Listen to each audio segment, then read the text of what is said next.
Kindly tell me your name and where you're joining me from. Okay, building wealth in America. Okay. Um,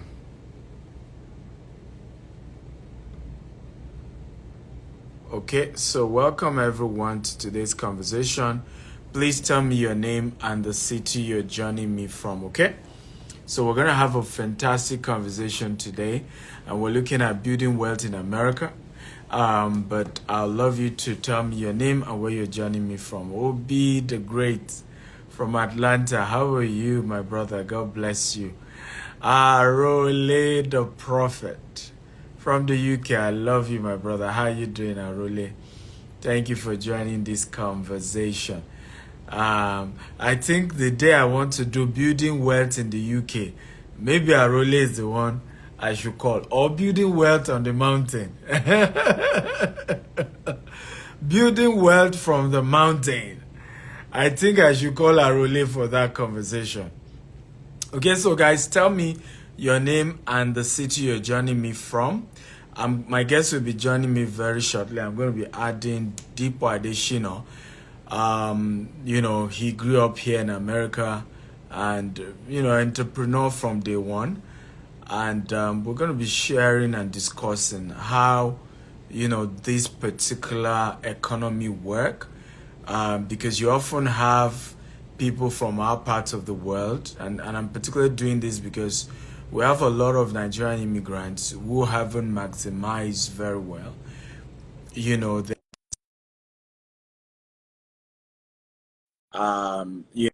two jobs, three jobs, and that's what they've had to be doing. And many haven't cracked that code of how do you build wealth in this part of the world.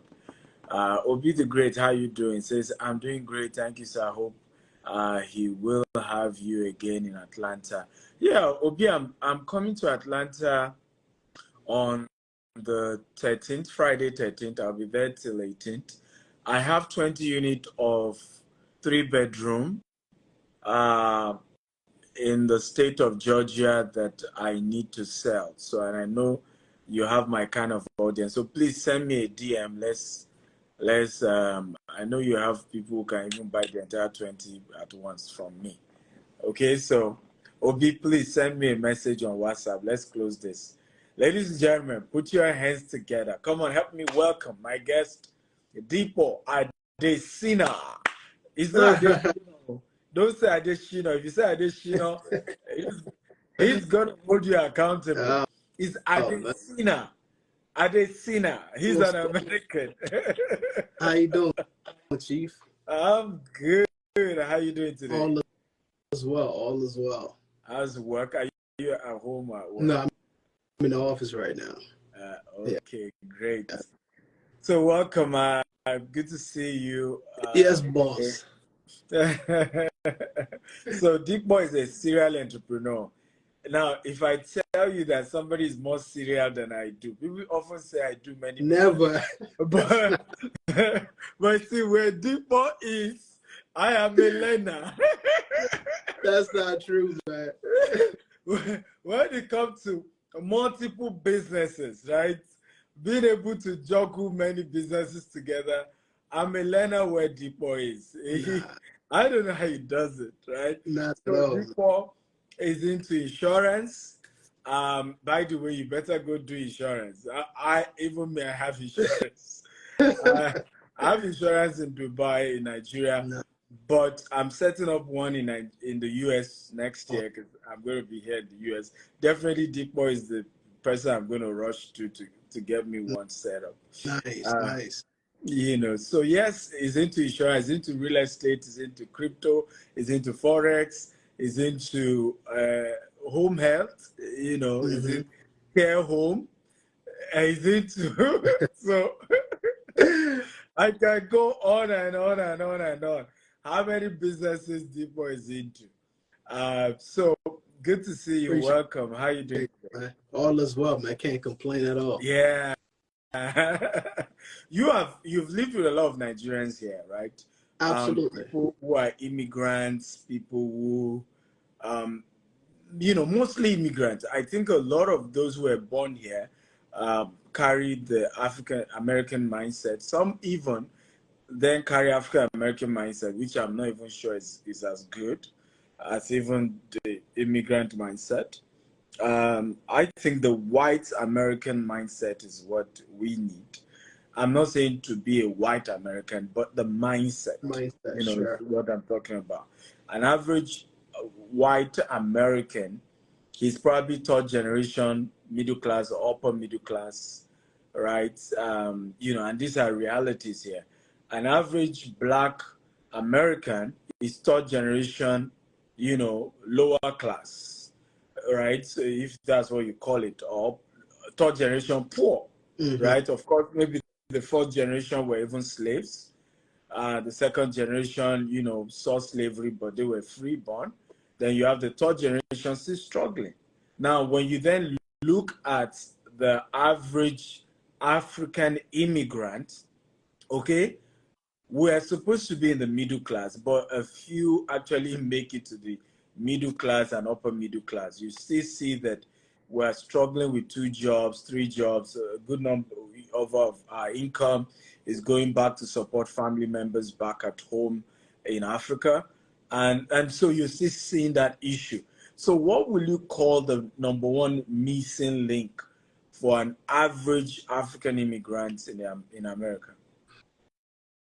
I mean, from my observation, I think it's trying to fit in the system, right? Okay. Because when you look at the United States and the way it was designed from the beginning, it wasn't really designed to help a lot of ordinary people prosper financially, right? When you look at the founding fathers, well, not even the founding fathers, going back 100 years when the industrial age started, right? So people got caught up in the notion of having to work 40 hours a week to make money, right? And of course, when that started, and when you look at actually how did that started, right? It started based on, when people like the Henry Ford, Andrew Carnegie started the whole system, of working class Americans, that everybody had to be taking shifts.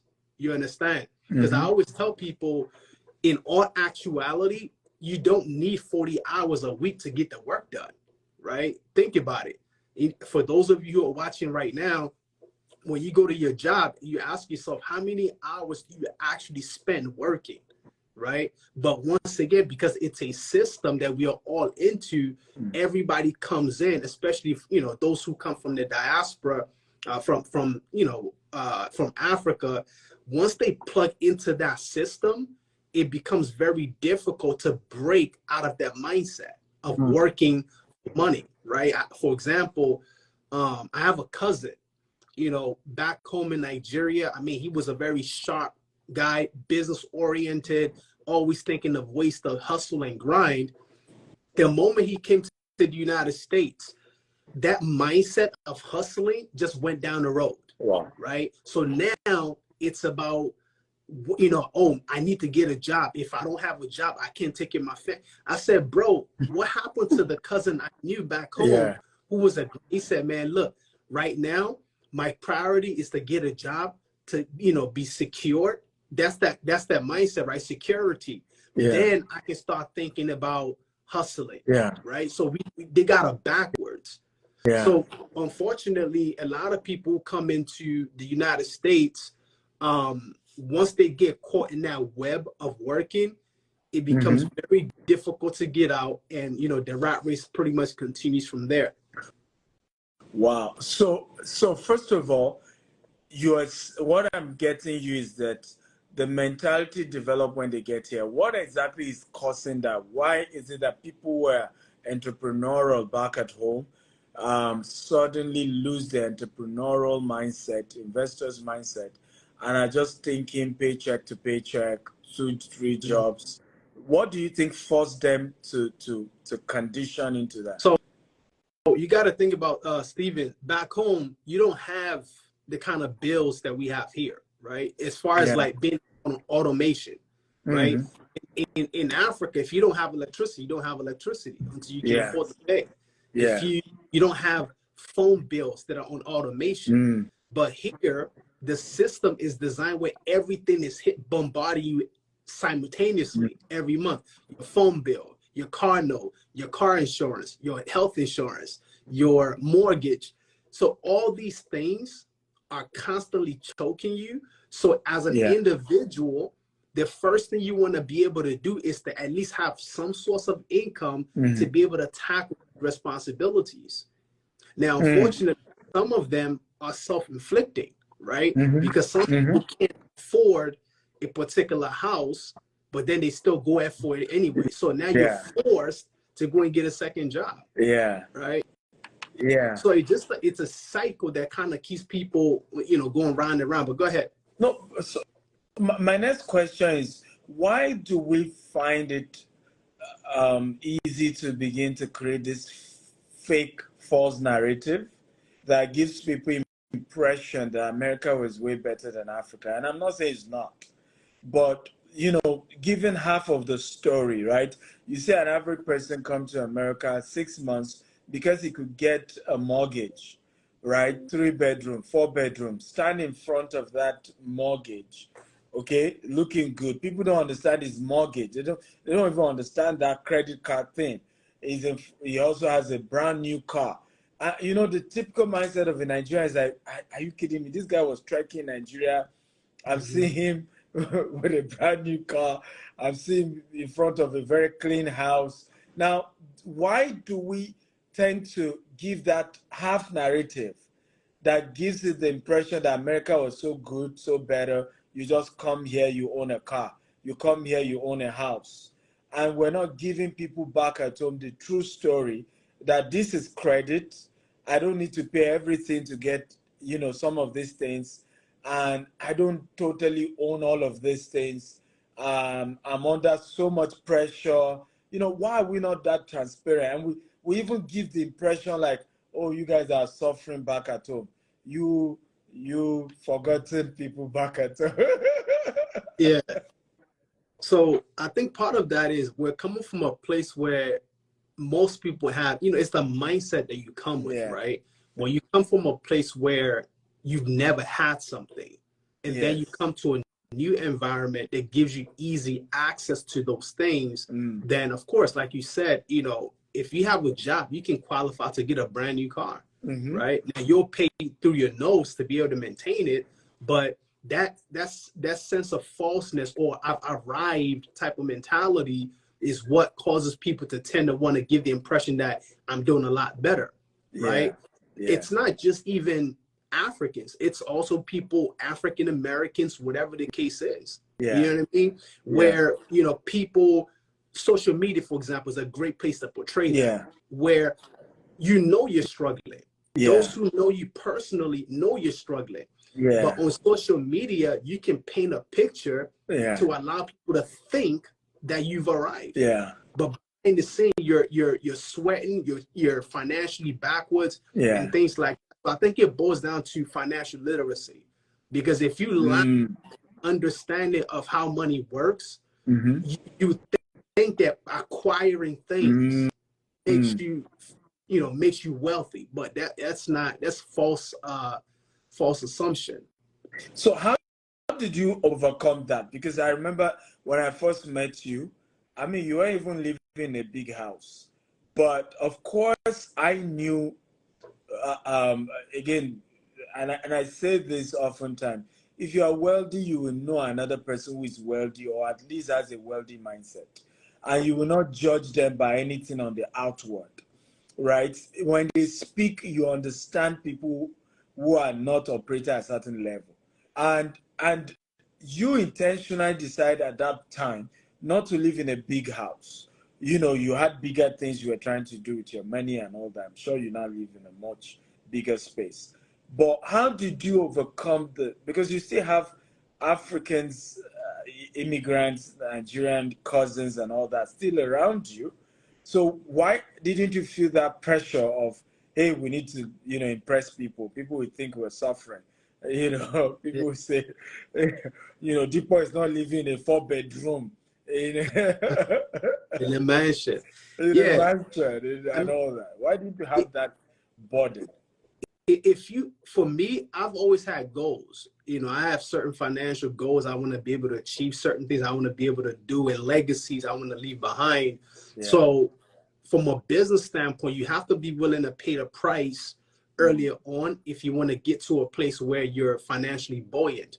And from an early age, I've never, well, when I started becoming more financially literate, it made more sense to keep a low lifestyle while building wealth. Yeah. You know what I mean?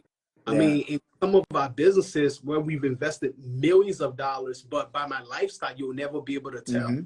But we're building something that can get us to a point where, yeah, we can buy a mansion and pay cash for it. You know what I mean? But a lot of people don't think that way. It's all about the immediate, right? How can I live a lifestyle now? You know, I've had people say to me, you know, tomorrow's not promised.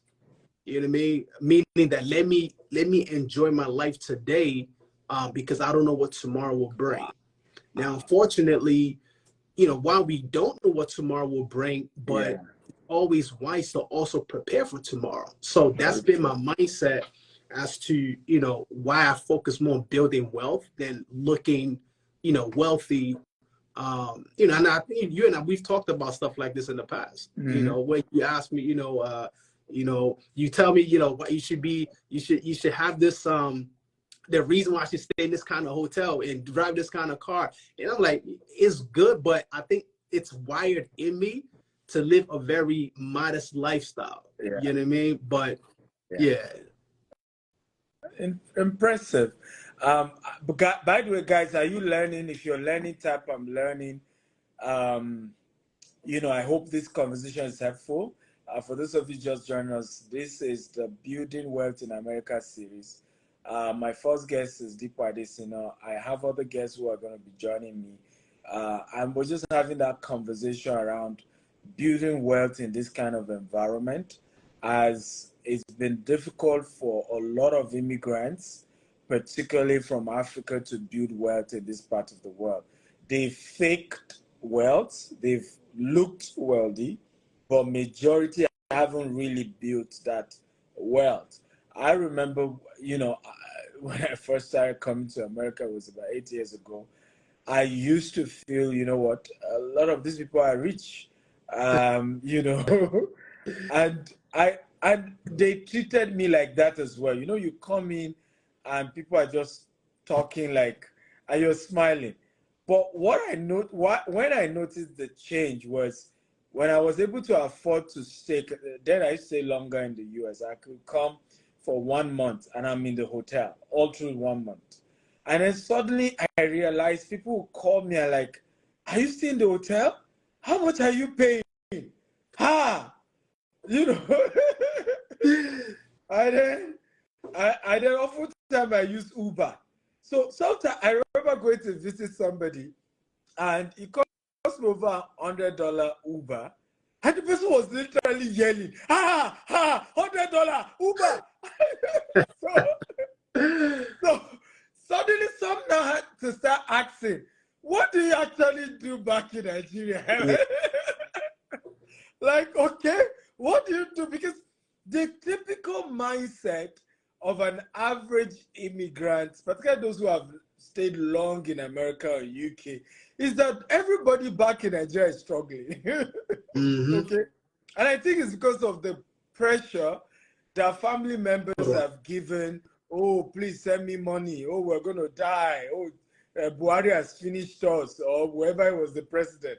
And so subconsciously, people don't even know that there's more money back at home. You have gone back to Nigeria and you're doing land banking. And I think you have several businesses that you're doing back in Nigeria. And you could see the profit margin compared to even the businesses you're doing here in the US. It's enormous. You know, exactly here in the US. How do immigrants, you know, who are here begin to balance that? You know, situation where, particularly if you realize that it's more difficult for you to build wealth here in America for whatever reason, right? How do people begin to balance?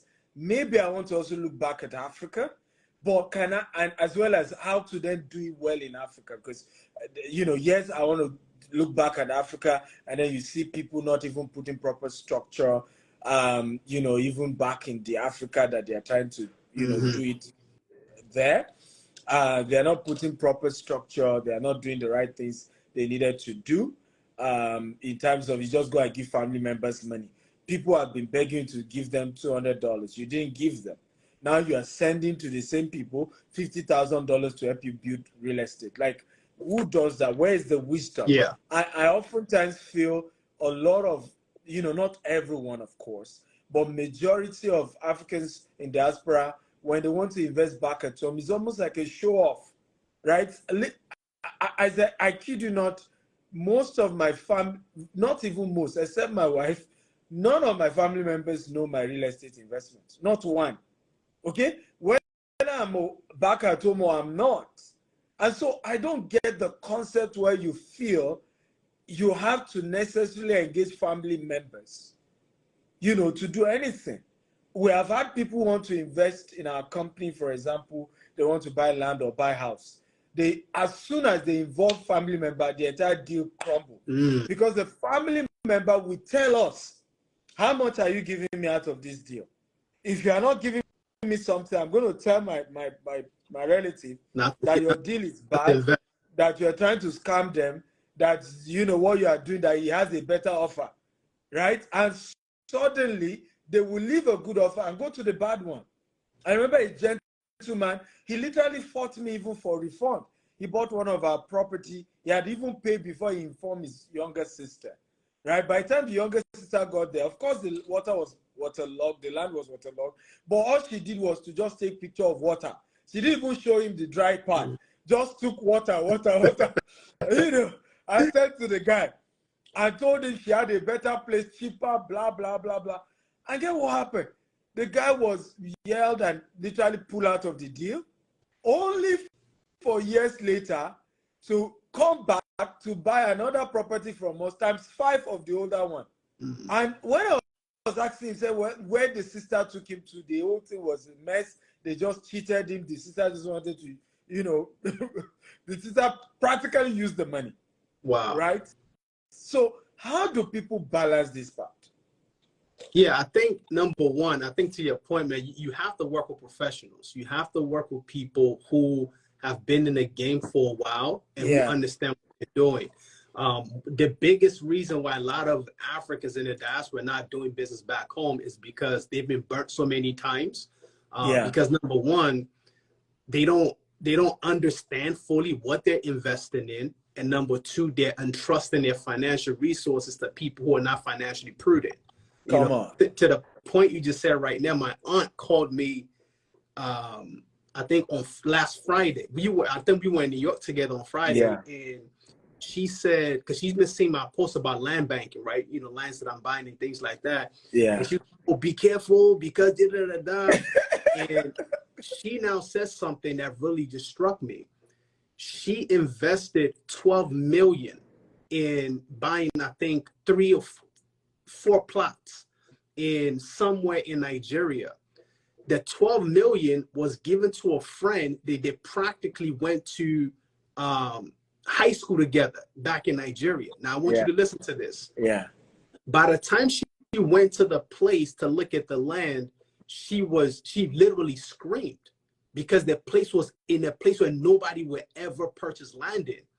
Number two, when they now ask the people around there, like, what is the value of the land? How much are you sell it? The plot that she paid, I think, 3 to 4 million for was actually being sold for around 600,000. Right. So in other words, her friend not only duped her, right, but she was nowhere to be found. So that goes back to the point that I was saying, if you're thinking about investing, if you're thinking about doing anything worthwhile, you have to work with people. And it doesn't matter if you're dealing with people in Africa or not. You have to work with people who have experience, people who are knowledgeable, and most importantly, people who are successful at what they do. And I think that's the biggest missing link that I see amongst the African community. But how do they balance the pressure? Because usually the issue is the pressure. you have a pressure where, for example, I'm sure your aunts didn't even know that you were doing those investments yourselves. You're even doing bulk. And imagine how she just called you and gave you that kind of story. If you were not practically involved in your own investment, suddenly you're scared. Suddenly, whoever you have done business with, you have to call them again and say, hello, you people. Right? You people. Well, how about that deal? Yeah. Because I've seen people raise false alarm, over nothing. And sometimes you're almost asking, do they have a mental health issue? Because they just want to be, they've made up their mind it is not real. Absolutely. So how how do people balance that? The aspect where you might have even done the right thing, but family members, interference from people, I mean, you tell you, oh, no, be careful, I give you all no good story that has ever worked. The only thing I tell you is bad Yeah. stories. That is an excellent question. I think the answer to that is you go for knowledge. When you have the right information and that accurate information, it becomes impossible for somebody to deter you, right? So for example, before we got involved in land banking, I think I actually bought, let me see, I might have your book here or maybe in my house, the billionaire land banker. Land bank. Yeah. You know what I mean? So when I was getting involved in that space, I needed to study people who are already successful in that field. Right? You became a billionaire through land banking for many years. I've seen a lot of your videos. I've learned from them, got your book, educated myself, and I flew to Nigeria to actually understand the different terrains. Yeah. You know, so I'm not a novice investor. So when I'm investing my money, I'm fully involved. You see what I'm saying? But most people don't do that due diligence before they get into investing. So whether it's land banking, stocks, crypto, real estate, it doesn't matter what the business is. When you have the right information, then you can make an intelligent decision based on the information you have, not what somebody who is not business oriented is telling you, if that makes sense. I mean, absolutely. I remember before even investing here in America in terms of real estate, I've been doing Harvard real estate course now for the last 2 years. I flew down to meet Grant Cardone. I mean, what I've spent just to understand the real estate sector in America alone is in excess of $300,000. If I look at what I paid from Harvard to Grant Cardone and to several other people that I learned from, what I paid them. And and to your point, that's the real issue we then have, because our people don't want to pay for knowledge. The Bible says, buy wisdom, sell it not. Our people don't want to. They just don't want to buy the wisdom. The investment to go look for somebody who's already successful and be willing to learn and humble yourself and ask questions and learn from them, our people are just not ready to do that. Absolutely. They just want free advice, free counsel. And I tell people, you can't get premium knowledge from a freemium information. You can't get premium knowledge from a premium information, from an information that was free. You want to get to the deep, you have to pay, or you go and search. But our people don't want to do that. We're often acting like we're smarter. Like, oh no, I don't need nobody. I'm smarter. I can figure it out on my own. I don't need anybody's help. I don't need to partner with nobody. And I think that's oftentimes a major issue that people have. Now, I give an example to the story that your auntie was talking about. And I'm telling her one of the proof that even if a friend had, and you won't call it scam really. Let's say a friend took advantage of her. That's what. Yes. So even if a friend took advantage of her, the real estate sector in Nigeria is not the way you know it to be. So I give an example. an average property we buy, we already know that the highest number of money we'll spend is not on the land itself, right? When you now want to take possession, right? I remember one of the property we bought, right? Let's assume, because I don't have the total figure now. Let's assume the entire land we bought it for 150 million.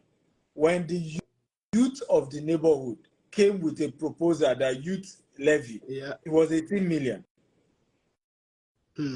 Right? Then you then have family money. This is different from youth. This is different from youth. And I'm not talking of something you have receipt for. This is not something you get a deed of assignment. By the wayside money. Exactly. You only have evidence that you paid it to whoever you paid it to. But it's not like they're going to issue a deed to say, okay, this is the deed. And so there's so much of that going on. And then when you take possession itself, another long story. And then sometimes the family will intentionally split into two. The other half will come start fighting you. And so if you want to keep your integrity, you have to charge a reasonable amount of money to be able to handle all these types of issues. Because people sometimes think, and I'm even saying even to you that you are new to, investing in Nigeria, because these are issues sometimes don't come the first year you invested. It doesn't even come the second year. Sometimes the fifth year, you're beginning to have this, you're beginning to have that. And if you didn't charge, your investors, you see where the problem is. And I've seen so many real estate companies being accused of being fraudulent or being scammed just because of this. Where I knew the back end story, of course, we couldn't say it in public. Sure. That it was that they didn't price well. And at the end of the day, when all the cost implication was coming around, okay, they just couldn't, keep that property that they invested in because they had, they had sold at a lesser price than, all the long-term battles they were still going to fight when it comes to that particular investment. But my next question is to the subject of investing in knowledge. At what point, because obviously you grew up here in America, at what point did you, were you this way from beginning, or at what point did you change and started investing in financial intelligence and investing in yourself? At what point did that happen? 18 years old. At 18, I was, I think, a freshman in college, meaning my first year in college. And I never forget, I was invited to a meeting. It was actually a networking meeting where I saw a lot of successful people, though I didn't know what network marketing was then. But when I got there and I saw people and how they spoke and what actually made them successful, I developed very keen interest as to what are the secrets of people who are wealthy. What are the secrets of people who are, who are financially buoyant? And that's when I actually bought my first book was called Millionaire. It was by a young man at that time, Farrah Gray, 12 years old, became a millionaire. From there, where is he, by the way? It's like he's just quiet. No, he's still around, but I don't follow him, but I know he's still there. He does different things now. Then I bought my second book, 48 Laws of Power, and then I've been compounding knowledge. And that's the thing about a lot of people are very interested on making money. What can I invest in? And not understanding that the number one place to invest in is in here. Preach it. Because when you invest in knowledge, your knowledge compounds over time, right? So, for those who are watching, you might understand the concept of compound interest. Your money earning more money every year on top of each other. That's how knowledge compounds. So when I look at someone like yourself, you've been compounding knowledge for the last 15 years. Somebody will see you, man, the guy just came out of nowhere and was successful. It doesn't exist. Right?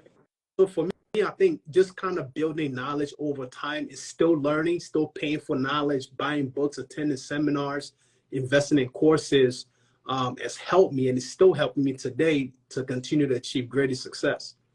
Fantastic. And I think this is one of the major missing link amongst Africans, African immigrants. Somebody said, if you want to hide a thing from an African, put it in a book. Insulting word, but painfully true.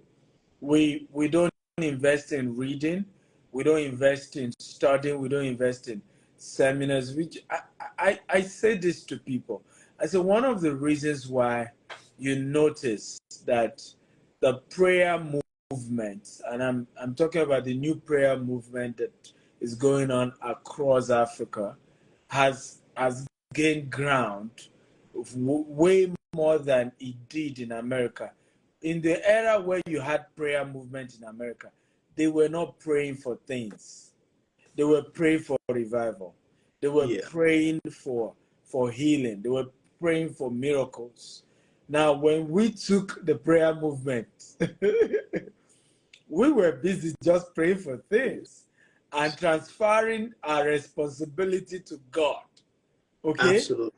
And that's, you know, the major thing. And we just want the shortcut.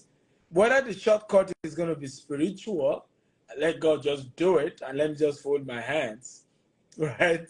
Or the shortcut. I mean, we just always after shortcuts. How do we, who are a bit more exposed, experienced, help change that mindset in our people? You know, let me even bring you up. Obi is also a businessman, and I think he pastors as well. Though I don't know which one is stronger, whether he's pastoring anointing or his business anointing. I suspect his business anointing is stronger than his pastoral calling. So how do those of us who are a bit exposed in this area begin to help, you know, our people, you know, to change the mindset and, you know, help them build that mindset that invest in knowledge, in education, and all of these things? Yeah, I think the biggest thing, Stephen, is people got to break away from what I call religious mindset. Religion has kept so many of our people backwards, right? And I'm not negating faith in God. I'm a Christian, became born again October 13, 2005, baptized the whole 9 yards. So believe me, I'm as born again as you get, right? But I feel like a lot of people don't understand the difference between wealth principles and spiritual principles, right?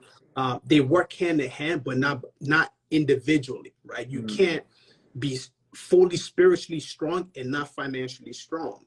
And people have this notion that, like I think you mentioned it, that God does everything for you. People have the notion that tithing will make you wealthy. People have the notion that when you sow, you'll reap, even if you don't do anything. So we have the spiritual, the religious aspect, the principles down pat, but we're not backing it up with the actual the work to actually make it happen. So it goes back to what we've been saying. We have to rewire how we've been thinking about money, changing the financial blueprint so that way we can now start making progress. I give you a very good example. Like my man Douglas said, you cannot do God's work and be broke. Facts. Stephen, I got to introduce you to Douglas. They actually did a documentary. You should interview him. He is one of the multi-millionaires Nigerians in the United States in the insurance space. Massive mansion in Maryland. So when you come, we can actually maybe go visit him. I mean, that's the man. Let me just put it down. So we can talk more about that offline. I love to. So we got to get to the point where people understand that you have to create something, and I think this is the point that I'm getting to. We have to be producing something to actually build wealth. Yeah, so this is a story I was getting to back, I think almost about 10 years ago. This is when I had a mindset where as long as I sold, money will come in. Yeah. I remember at one of our conventions at our church where we were asked to sow. And I told my wife before we went in that I'm going to sow the largest amount. I don't care what it is. When we got to the convention ground, the largest amount was $20,000. Okay. I raised my hand. I had zero clue how the money was going to come, but I thought that the moment I sold the money, miraculously something is going to happen for me to have money. So you can see the mindset that I had at that point. Yeah. You see what I'm saying? Yeah. But I sold the 20,000. The money didn't come the way I think it should, but God, of course, God opened doors. So my point is this: as a people, we have to start rewiring our mindset. And here's what you got to understand. There are two types of people in this world. They're consumers and they're producers. Come on, preach it. That's it. I don't care how much you fast, how much you pray, how many hours you spend in church. Preach it. If you don't produce something in exchange for money, you will be broke. Preach it. Right? That's it. Right? Whether it's a product, whether it's a service. The reason why your employer is paying you is because you're producing some type of value in exchange for their money, right? So as Christians or non-Christians, whatever your religion is, it doesn't matter. If you're going to build wealth, the number one question you have to ask yourself is, what can I produce in the marketplace in exchange for monetary gains? Beautiful. Right? And that's why people like yourself are wealthy. That's why people like myself are wealthy, because we understand the concept of producing and adding value to society. And as a result, the society pays us a reasonable, decent amount of money in exchange for what we're producing. Powerful. Come on, guys. If you're enjoying Deepo Adesina, just say thank you, Mr. Deepo. Come on. By the way, I'm here in Dallas. If you're in Dallas, I have 5 tickets for the real estate investment masterclass tomorrow. It's just a few people that I'm meeting, and I'll be sharing with you some practical strategies I'm using to build my real estate portfolio here in the US and other parts of the world. We're also doing for Houston on Sunday, this same Sunday. So tomorrow is Dallas, Sunday is Houston, and then we are having San Francisco on Friday. That's next week, Friday. Let me see my calendar so I can give the dates. From San Francisco, Upper Sunday, we're doing Los Angeles. Okay, we're doing Los Angeles. So San Francisco is Friday, 6th of October. Los Angeles is 8th of October. And then we're doing Maryland, Baltimore, where Deepo lives, where God lives. We're doing Baltimore on Friday, 13th. Friday, 13th. And then we are wrapping it up on Sunday with, ladies and gentlemen, Atlanta, Sunday 15th. Somebody's asking me New Jersey. I just left New York. I had a fantastic event, and I've seen so many things like this. It's when I leave a city, people will now start saying, when are you coming to New Jersey? When are you coming to New York? Like, where were you? Okay. I had a whole week in New York. I had a different speaking engagement. I even preached at the church. I did my book signing as well. So we're done with New York. Even Deepo was in New York last week. So we're done. You then can fly down to any of these other cities. And this speaks to what we're saying. You have to be hungry for knowledge. I've been following Grant Cardone. One day it just dawned on me that, you know what, I can't continue this online teaching.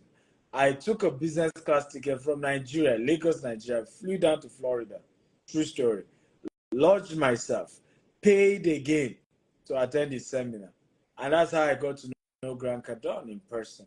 But it was because I was hungry, right? Unfortunately, most of us are not that hungry for success. You see people even calculate a church invited me. They paid me to come speak, good money to come speak. And I will not forget how each of the members, one hour into the event, were taking permission from their pastors. I have to resume work, sir. And I'm like, $20 an hour, $15 an hour. You can't sit down for a knowledge that will make you wealthy for a whole lifetime. And this is part of what we're discussing here, building wealth in America. You can never be rich in America working for nobody. Absolutely. Somebody was arguing with me, oh, how about those who become CEO? How many people start in a company and eventually rise to become CEOs? Yeah. Like, do you want to turn your life to a lottery? Some mindset just is annoying when you even hear people talk that way, right? How many people actually come into, there can only be one CEO for the next 8 years. Mm-hmm. So how many people join that company within that 8 year space? I mean, look at what's happening with Apple, okay? How many of those who join Apple with Tim Cook will ever be able to become CEO? In fact, by the time Tim Cook will resign, right, it's not going to be his set anymore. Right. That will even be legitimate for being considered for CEO. So for you to live your life and then wire it in the sense that, you know what, and like I keep saying, in Africa, you can be an employee and rise your way to the top. In fact, I tell people back in Africa, if you're serious about becoming wealthy in Africa, look for a good boss and work for them. And you will either discover how you can start your own version, Absolutely. or that same boss will set you up. We have the Igbo man concept that we do in back in Africa. We have the typical, I mean, you won't believe this story, Deepo. At some point, a man in Nigeria, his secretary is now the richest woman in the world, Alakija. Mm. His PA, okay, was Tony Elumelu, one man in Nigeria. The man is still alive. He's one of the godfathers of banking in Nigeria, right? Alakija was the secretary. Tony was his PA. Wow. Both of them were working for him at the same time. Multi-billionaires today. And see who they've evolved. But how many of such stories, Deepo, can you hear in America? Yeah, it's tough. It's tough. Because the system isn't even that way. It's that everybody to themselves. I pay you for what you're going to do. I don't owe you anything. In Africa, you're still considering, oh, this guy has served me for 15 years. What can I do for him? That's only in Africa. That's the mentality. Right. That's the mentality. It's a lot softer. It's a lot nicer. But not in this. So when you bring that African mentality, and that's why a lot of our people here are even battling with mental health issues. Because you come to this part of the world, wake up one day, you put in 20 years. And you are not even in middle level management of the company you started. You started nursing. You can put in 20 years, and you are not even in the middle level management of that hospital you have been working in the last 20 years. But not even that.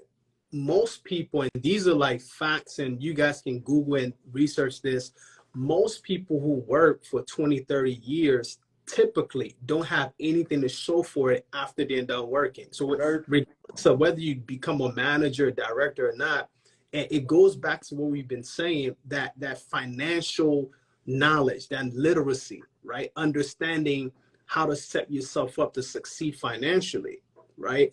I consult for people now who are in their 50s and they tell me, Depot, I don't have anything for retirement, but they've been working 20, 30 years, so if you don't understand how important it is for you to seek knowledge, the right information, and start moving in that direction as soon as possible, and the older you are, the more you got to move with speed because time is no longer on your side.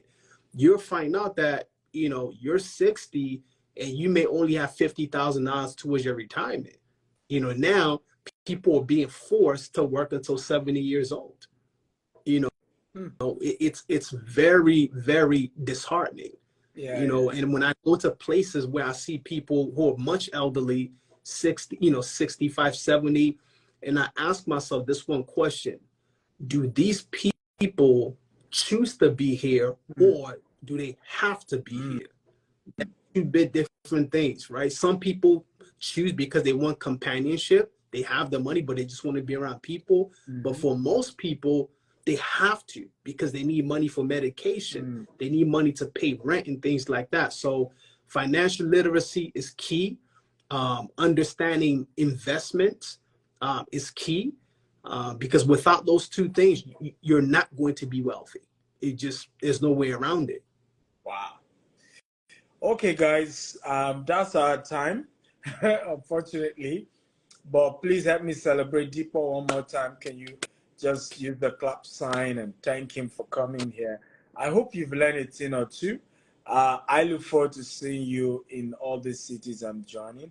My meetings are paid for; they're not free, but I'm willing to give some of you free tickets. So just send me a DM if you want to attend any of the events that I'm holding. I'm having real estate investment masterclass. I'm going to be sharing with you a lot of deep stuff around real estate investment and principles and structure you need to put in place to build wealth. And Deepak can tell you my sessions are hot, you know, and they're not motivational speaker. I'm teaching. They're not motivational speaking. They're not aspire to acquire to retire. I'm teaching you of the things we've tasted and we've handled. Right? That The is so. things we have tasted and we have handled. Okay? We have handled with all sense of humility. So we're hoping that we could share more with you and hopefully you start your journey to wealth creation. Feel free to send me a DM. Follow Deepo at Deepo_Adesina. Don't call him Adesina. All right, just tell him Adesina. Yes, boy. Thank you for coming around and All right, sharing with our yo, we'll people. talk I, later, man. I'm excited bringing you, particularly because you've lived all your life here, and I think sometimes it's good for people to hear from their own type, their own kind. Because if some of us who made it in Africa before we then expanded globally, sometimes when we talk, people have those, they're just still wondering. But when someone like you grew up here and you're doing very well, even though, of course, you invest back at home, in Rwanda, all over, as well as here in the US. It helps a lot of people to put things in context that the reason is not because they've been in America, because sometimes you don't meet people that say, it's easier to make it in Africa, but who chased you from Africa? Right, The people you won't understand. Maybe you live in Africa. Okay, nobody chased you from Africa. You said Africa wasn't working, that's why you moved there, right? But when someone like you talk, because you've lived all your life here, now they can see that there's no excuse. It wasn't because you were in Africa, neither was it because you were in the US. It's just that you've not worked on developing financial literacy. mm-hmm. And once you work on developing financial literacy, you're on your way to the top, Right. for a fact. Okay. Thank you so much for joining us, Yes, boy. every one of you. I'm starting another live show immediately now. It's on a book by a very good sister of mine. I'm sure it's something you guys will enjoy as well. Nancy has even joined, so I'm just going to start Nancy and then we add you up. Okay.